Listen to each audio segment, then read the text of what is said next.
Santo Evangelio según San Juan. En aquel tiempo, muchos discípulos de Jesús, al oírlo, dijeron: este modo de hablar es duro, ¿quién puede hacerle caso? Adivinando Jesús que sus discípulos lo criticaban, les dijo: esto os hace vacilar. Y si vierais al Hijo del Hombre subir a donde estaba antes, el Espíritu es quien da vida, la carne no sirve de nada. Las palabras que os he dicho son espíritu y vida, y con todo algunos de vosotros no creen. Pues Jesús sabía desde el principio quiénes no creían y quién lo iba a entregar. Y dijo: por eso os he dicho que nadie puede venir a mí si el Padre no se lo concede. Desde entonces muchos discípulos suyos se echaron atrás y no volvieron a ir con él. Entonces Jesús les dijo a los 12: ¿también vosotros queréis marcharos? Simón Pedro le contestó: Señor, ¿a quién vamos a acudir? Solo tú tienes palabras de vida eterna. Nosotros creemos y sabemos que tú eres el Santo y consagrado por Dios. Palabra del Señor.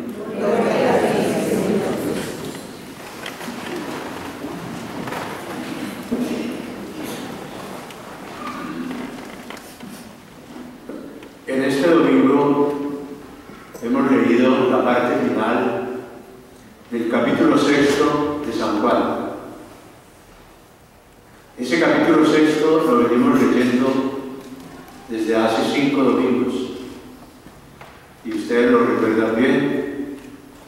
El capítulo comienza con el relato de la multiplicación de los panes y luego sigue con el discurso del pan de vida, con el cual Jesús prepara a sus discípulos para la institución de la Eucaristía, verdadero pan de vida, pan bajado del cielo, pan que se nos da porque en él Jesús se hace presente entre nosotros y nos alimenta con su palabra. En este relato del día de hoy vemos entonces la reacción que produjo el discurso de Jesús, cómo fue recibido. Y nos dice el texto que muchos de los discípulos comenzaron a asombrarse y a dudar. Y decían entre sí: este discurso es muy duro, ¿y quién puede hacerle caso? Todos los que escuchaban a Jesús eran judíos, y ellos conocían a Dios, creían en Dios, creían también en la palabra de Dios contenida en la Biblia, y estimaban a los profetas, especialmente a los profetas antiguos, cuyos textos tenían en su Biblia, en la Torá. Pero el Señor se da cuenta de que sus palabras producen un impacto muy duro, pero Él no se atiene como a lo que puedan pensar los demás, no retira ninguna de sus palabras, no trata de dar explicaciones, sino que sigue insistiendo en que Él es el verdadero pan bajado del cielo, porque al fin y al cabo Jesucristo es el Verbo hecho carne, es la palabra de Dios, y esa palabra de Dios es la que se constituye en el alimento, en la fortaleza del hombre, en lo que atañe a su vida espiritual. Por eso los judíos miraban con recelo a Jesús y se preguntaban, pero ¿de dónde salió? ¿Acaso este no es el hijo de un carpintero? ¿Acaso no viven entre nosotros sus parientes, sus familiares? ¿De dónde saca él toda esa sabiduría? Sin embargo, sabiendo Jesús que él era como una piedra de escándalo, que él era para los judíos un profeta que cuestionaba duramente su vida y su conducta, sin embargo, el Señor mantuvo su palabra, su discurso. Yo soy el pan de vida, y el que come de este pan vivirá eternamente. Ahí tendríamos nosotros como una primera reflexión que hacer, en el sentido de que la mayoría de nosotros vive muy condicionada al que dirán.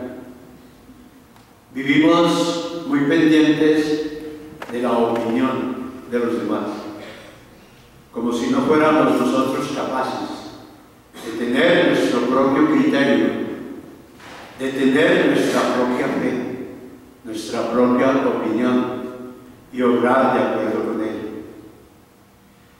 Sabemos que la opinión es muy voluble, que hoy dice una cosa y mañana cambia. Y por eso el estar sometidos a los vaivenes de la opinión es altamente riesgosa para una persona de fe. Hoy especialmente vemos como esa fuga que se produce por parte de los creyentes, porque no tienen una convicción muy firme en que al que seguimos es a Jesús y la palabra que debe obrar en nosotros es la palabra del Señor. Y por eso encontramos al que se retira de la iglesia porque le cayó mal un sacerdote, o porque no le gustó, o porque no se encuentra bien con los demás creyentes, y entonces va al vaivén de las opiniones, y donde le dicen que el pastor hace regalos, o que el pastor habla muy bonito, se va para allá, porque no tenemos una fe realmente arraigada en nosotros. En la historia tenemos ejemplos de hombres muy importantes que fueron como superiores a la opinión de la gente. Se cuenta, por ejemplo, de Oliver Cromwell, aquel gran político inglés, que después de que ganó la guerra del Parlamento contra el rey Carlos I y entró a la ciudad de Londres, multitudes inmensas salieron a recibirlo y a aplaudirlo. Y alguno de las personas más cercanas a él le hizo esta reflexión: ¿no te conmueve ver tanta gente que te aplaude y que te ovaciona? Y Cromwell, con una frialdad rara, le respondió: no, no me conmueve, porque esa misma gente y mucha más habría también salido si hubieran perdido la guerra y me hubieran condenado a muerte. Esa es la realidad. La gente hoy nos aplaude, mañana nos detesta. Y el pueblo judío quiso hacer eso también con Jesús. Cuando hacía un milagro, ustedes lo recuerdan, cuando multiplicó los panes, la gente se entusiasmó. Se iban detrás de él a buscarlo. Y el Señor les hizo ese reproche: ustedes me buscan porque les di pan hasta saciarse. Pero el día que no hay el pan, que no hay el milagro, entonces cuando se trata de aceptar una palabra dura, una palabra que solo puede ser entendida a la luz de la fe, entonces comienzan a renegar, comienzan a criticar, y muchos de los discípulos se fueron apartando de él. Los discípulos no estaban convencidos de las palabras que Jesús les había dicho. Y por eso nuestro Señor vio cómo muchos de los que ordinariamente venían a escucharlo se iban yendo, se iban apartando. Y entonces le hizo a los apóstoles una pregunta: ¿ustedes también quieren irse? ¿Ustedes también están disgustados porque no entienden bien la palabra que he dicho? Y entonces es cuando Pedro le dice: Señor, ¿y a qué iríamos si solo tú tienes palabras de vida eterna?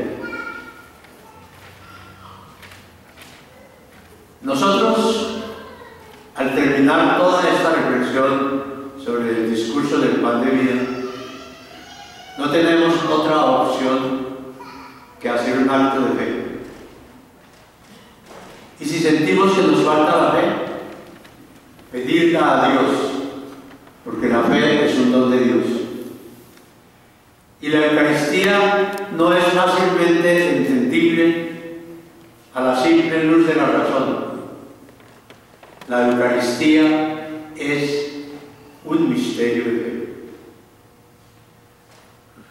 Fijémonos que siempre en la misa, cuando se hace la consagración del pan y del vino, y el sacerdote muestra el pan y el vino con la presencia del Señor para que la gente lo adore, al terminar ese acto el sacerdote dice: este es el sacramento de nuestra fe. Y el pueblo expresa una aclamación que puede variar, pero en la cual reconocemos que allí está el Señor, creemos en Él, en su resurrección. Creer, por tanto, es aceptar a Jesucristo. La fe no es un simple sentimiento, un sentimiento de pronto de amor a Dios cuando nos hace un milagro o cuando nos va bien. No, la fe es confiar plenamente en el poder de Dios, en la salvación que Jesucristo nos ofrece. Yo no sé si alguna vez hablábamos de un ejemplo.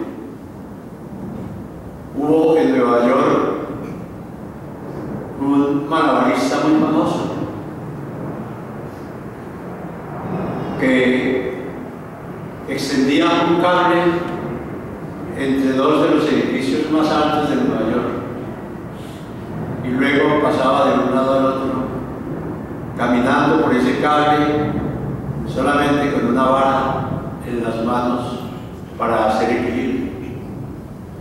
Y cuando él bajaba de esa altura, la gente lo aplaudía y lo aclamaba y se admiraba de cómo lograba él hacer esa prueba de equilibrio. Y alguna vez el malabarista el equilibrista, bajó y ante los aplausos de la gente les dijo: quiero hacer una nueva prueba para ustedes. Y esta vez, en lugar de la varilla, voy a llevar empujada una carretilla. Pero yo solo exijo una cosa: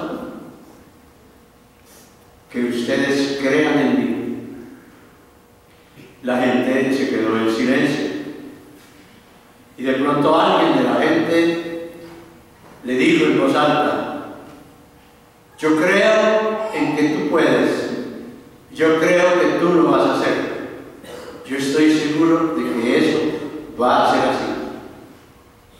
Y entonces el equilibrista le dijo: si estás tan seguro de lo que dices, ¿por qué no vienes conmigo? Te sientas en la carretilla y yo te paso por el cable. Seguramente que aquel hombre tan entusiasmado pues se corrió, y yo creo que de ninguno de los que está aquí se hubiera subido a esa carretilla. Pero eso un poquito nos muestra lo que es la fe. La fe es una gran aventura. Nosotros tenemos como que cerrar los ojos y tratar de mirar con el alma, con el corazón, de acuerdo con aquella frase del Principito: la fe no es visible a los ojos, porque lo verdaderamente importante es invisible a los ojos del cuerpo. Terminamos entonces nosotros la reflexión sobre ese capítulo del discurso de Jesús sobre el pan de vida. Cada 8 días, por lo menos, venimos a hacer memoria de esas palabras del Señor, que fueron como el origen de lo que es hoy la misa. Los primeros cristianos, nosotros sabemos, se reunían para recordar no solo las palabras del Señor, sino sus gestos. Cuando Él dijo: tomad y comed, que esto es mi cuerpo; tomad y bebed, que esta es mi sangre. Y al venir al templo para participar en la celebración de la Eucaristía, nosotros recibimos el cuerpo de Jesús, que es su palabra. Por eso, antes de la consagración, la misa tiene una primera parte en la cual se lee la palabra del Antiguo Testamento y del Nuevo. Y esa palabra se nos sirve como una comida, como un banquete, para alimento de nuestra alma, de nuestro espíritu. Así como el hombre necesita alimentarse materialmente para poder vivir, así también necesita alimentarse espiritualmente para robustecer su alma, para no dejarse llevar solamente por los deseos y los sentimientos de la carne. Lo leíamos también hoy. El Espíritu es quien da vida. La carne no sirve para nada. La palabra que os he dicho son espíritu y vida. Y con todo, algunos de los que lo escuchaban no creían. Un inmenso amor a la Eucaristía, un aprecio muy grande a la celebración de la misa. Y para eso, pues tenemos que meternos en el cuento. Venir a una misa, a echar globos, a rezar un rosario, a mirar las lámparas. Pues yo creo que no deja que la palabra llegue a nuestra mente y a nuestro corazón, y que se convierta realmente en el alimento espiritual. En la misa hay una serie de pasos a los que no le ponemos cuidado.